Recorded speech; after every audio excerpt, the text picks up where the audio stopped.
Hello, everyone, and welcome. I'm your host, Austin Belzer, and today I'm interviewing Michelle Ashford, A Cat Person, which comes out this Friday at the IFC Center in New York with Q&As featuring Susanna Fogel, who directed the film, which she's going to be doing those Q&As on the 6th and 7th at the IFC. And then in California, it's also opening this week at the Laemmle Royal in West Los Angeles, Laemmle Glendale, and Laemmle Town Center. Also happening this week with expansions happening over the next month. This is based on the short story by Kristen in The New Yorker a few years back. It premiered at Sundance 2023. It stars Amelia Jones, Nicholas Braun, Geraldine Viswanathan, Hope Davis, and Isabella Rossellini. It's about the horrors of dating and getting that 24th century spin on that in this thriller. So welcome, Michelle. I know that was a bit of a spiel, but thanks for hanging tight. So for those who don't know who Michelle is, she did a couple of years ago. I want to say this is your most recent, was Operation Mincemeat a couple of years ago. Right. It's true. I did. Yeah, that came out on Netflix. It was really good. Go check that out if you haven't. I'll have a link in the description for that. You also did Masters of Sex and a few other things. So let's get started. First and foremost, this is based on the short story in The New Yorker. So how did you approach adapting that for the screen? Well, I read the story like everybody did. I think it was in December of 2017 that it came out and went viral.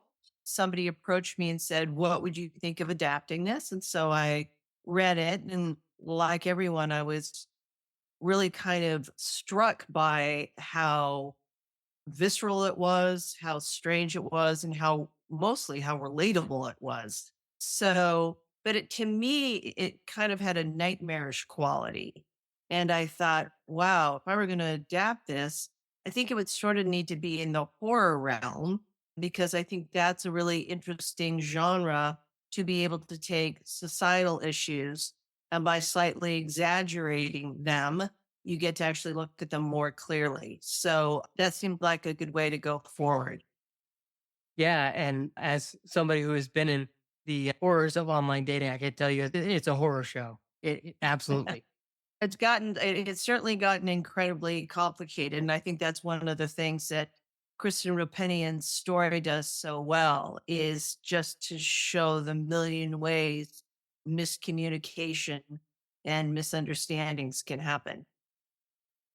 Yeah, and then I guess for those who haven't read the short story, I'll include a link in the description for those who haven't. How do you think it'll be received, or rather portrayed by audiences who haven't read the short story? I think in a weird way, it's easier for people who haven't read the short story, because they just come to it with no preconceptions, because the story was so sort of, well, both beloved and not beloved. A lot of people had very strong feelings about it. So if you have read this story and you had strong feelings about it, you tend to bring that also to watching the movie. And I'm all in favor of people who actually haven't read the story, because then they come to it very clean and they just evaluate the movie on its own terms. Yeah, I had a similar experience with Our Friend a few years back. That was based on a short story, which was based on a true story. And I didn't read I think it was the Atlantic article about it. And so I went in Right. clean, not knowing it was based on anything. And I probably wouldn't have had the same reaction to it that I did if I had read that short story beforehand. Yes, it colors your experience. It's always the problem with any kind of adaptation, which is something I've done many, many times in my career, but I'm usually adapting nonfiction. So yes, you have to take that into account, what the audience is bringing to the experience based on what they've already either seen or read. Yeah. And then I guess talking about your previous work, Masters of Sex, things like that, when you were writing the sex scenes in the film, how did you approach the depiction of that? Well, certainly in the story, the kind of disastrous sex is a huge part of what the story is all about. that these two people have been communicating mostly through their devices. And so they don't really know each other at all. And it's only when they get in the same room and have to interact with one another that they can actually start to have an authentic experience. And so they're both bringing all these preconceptions into this date. And yeah, I mean, look, it was always going to be kind of the most cringe-worthy sex scene on earth. And we decided to lean into that. And I think one of the things that women especially were reacting to so strongly in that story that we wanted to continue into the film, which is why women, I think many women, and I'm sure many men as well, have had that experience. And it's kind of like, how do you end up in those situations? And what were the decisions that led to these moments where you think, what am I doing here? And why am I here? So that is one thing we wanted to preserve. It's so brilliant in the story. And but it does mean that you do have to sit through one of the most challenging sex scenes probably that's been on film lately. Yeah, and it's not entirely unrealistic, at not entirely similar situation, but I was going on this date to somebody I had never met. We'd only been talking online. And then we were texting back and forth and we didn't know it, but we were sitting right next to each other, texting each other. And then somebody said, "Hey, uh, you guys are sitting right next to each other, right?" And I'm like, "Oh no."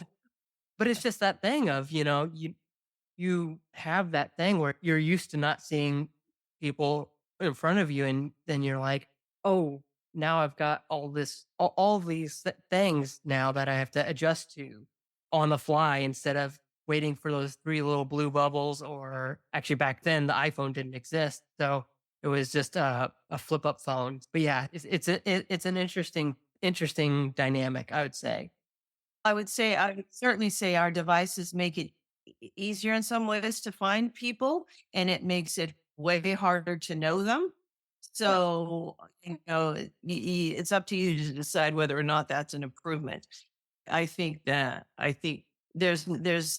we really wanted in that film is to show that it takes actually this sort of disastrous encounter for them to be actually honest with one another. That everything leading up to that was, some form of a false image both of them were projecting. Yeah, because there's that of yourself online, on not social media, but on places like Tinder, Bumble, or Hinge, or I could probably go on, but where you're trying to create a version of yourself that's most swipeable, I guess, that will attract the person that, oh, I want to swipe Right. right on this person because that sounds like somebody I'd want to go out with. And then you meet with them Right. and it's a completely different thing because it was so curated, or even just not entirely one to one. But with that, I guess getting into the reflection of how would you think that reflects the experiences of young women today having to curate themselves into this perfect image of somebody just swipe on it? Does that make sense? Well, yeah, I think it's an enormous burden. And I think especially for young women and men, when you're part of your job of growing up and becoming adults is trying to figure out who you are, this having to always project some kind of idealized version of yourself through social media and all your devices only makes that process more complicated and belabored. And yeah, the idea of putting your phone down and getting away from that for a while is, I think, a good idea. Yeah, for sure. And I guess getting back to, you talked a little bit about the horror elements of this. How did you balance that horror element with the romantic elements of the story? Well, I never really thought of it as a romance, so I didn't Sure. really feel burned by that. I think I was trying to do is slowly weave a web of two people circling around one another and seeing where that led. So I I didn't worry so much about quote unquote putting together any kind of a romantic story. What I was trying to do is it's more a suspense kind of story, a horror story where you put these elements into place and then you watch them swirl around one another and you want to see sort of how it's going to all eventually come together. And I did want to show moments where they were struggling to kind of reveal themselves and then would pull back. And I wanted to show that struggle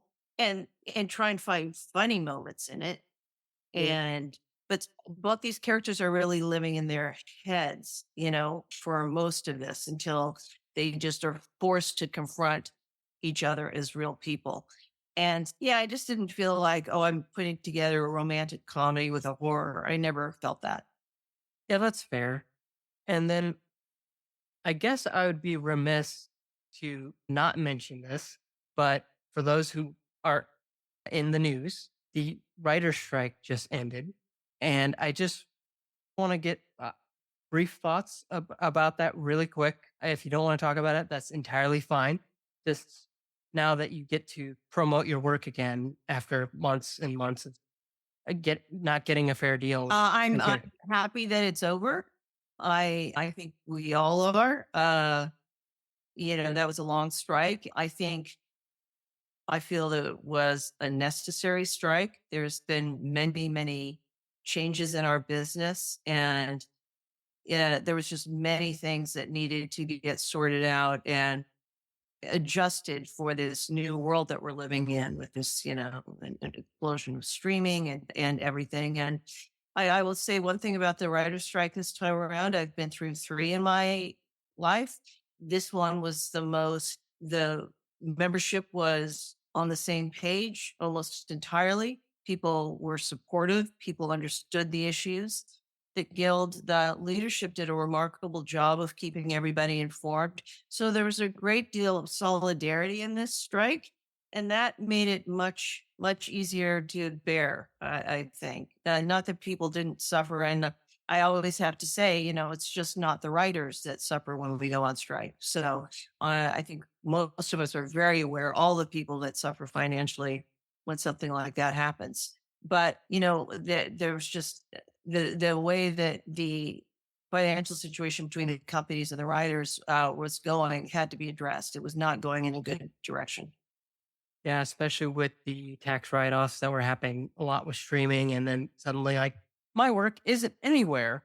Um, Yes. which seems to weirdly be turning around as Disney Plus is putting a lot more stuff on available for purchase for whatever reason. I don't know what the economics are there, but that was weird. I don't know that I think very few people know what the economics really are. This is part of the reason for the strike. So it's a very, very, very complicated thing. And look at both sides are struggling. The companies are trying to figure out what this landscape means. And we're trying to figure out how to make a living in this landscape. So, this is what happened. But I think everyone's quite pleased it's over. Yeah, same. I was really happy to see when I think I was looking on my phone. I obsessively checked my email and I saw it was over. I was like, oh, thank goodness. It took so long. I'm glad it finally happened. And I hope that it Yeah. happens for SAG after very soon. I know they're meeting today as we're recording this. I hope they get their fair deal soon. But yeah, Yes, we definitely hope that as well. but with that said, I hope people will check out Cat Person. It comes out this week in New York and Los Angeles at previously mentioned IFC Center in New York and the Lemley locations in Oh, West Los Angeles, Glendale, and the Lemley Town Center. Expands over the next month. I'm sure more dates are being added all the time. So go check it out. It's only 2 hours. I feel like that's a rarity nowadays. So it's a nice tight 2 hours. I fully recommend it. I'll have a review up on the website on October 6th or right before. So go check that out. I hope you all have enjoyed this interview. I've enjoyed having you on, Michelle. I hope we get to talk again with whatever your next project is. Thank you, Austin. I appreciate it. Yeah, but thanks again. And thanks for everyone listening and watching.